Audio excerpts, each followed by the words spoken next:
After Effects just dropped game-changing new features in the 2025 beta that are going to save you time, improve your workflow, and unlock creative possibilities like never before. From advanced 3D controls to better playback, and even customizable transparency grids, this update has something for everyone.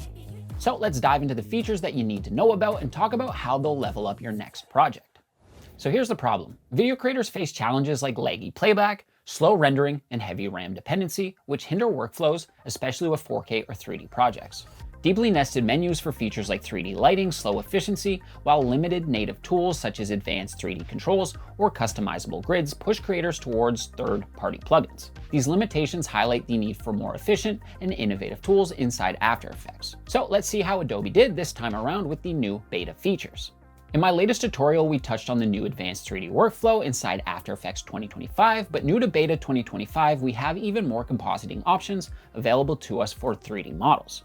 So if we have our model selected in our composition, we'll get a new compositing options panel that pops up to give us even more control, refining our subject shadows and lighting options. As you may have seen in my last video on the new advanced 3D workflow in AE, you would have to go deeper into each model's property menus in order to find the same controls, which can eventually save you a bunch of time in the long run. On top of our shadow and light options, we can also choose an animation track for our model, which would be like a preset animation embedded into our 3D model. Yeah, boy. Next, if you've ever tried to play back a heavier video file in After Effects only for it to stop rendering soon thereafter and begin looping, then you're not alone. And thankfully, After Effects has just added improved caching for longer playback.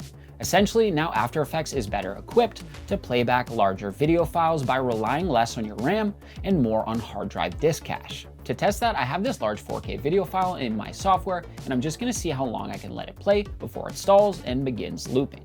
If I were to use the same video in the stock version of After Effects, I'm almost positive that this would stall and start looping a lot sooner, which is a huge pain.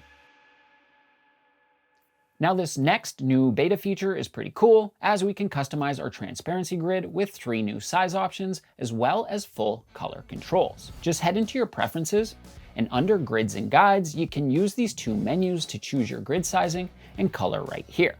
This is going to be super useful when working with different text colors, for instance, because sometimes if you have a brighter font, it can get lost in the transparency grid. This is going to stop that from happening and just make your life easier overall. Also new in the latest version of Beta 2025, we can change the background color of composition, footage, and layer panels separate from the overall user interface. We head up to this hamburger menu for our composition panel, for example, we can select panel background color and adjust it here from the drop-down menu, or select a custom color. Similar to changing the color of our transparency grid, this is going to help avoid similar colored assets blending in with each other, making things harder to see.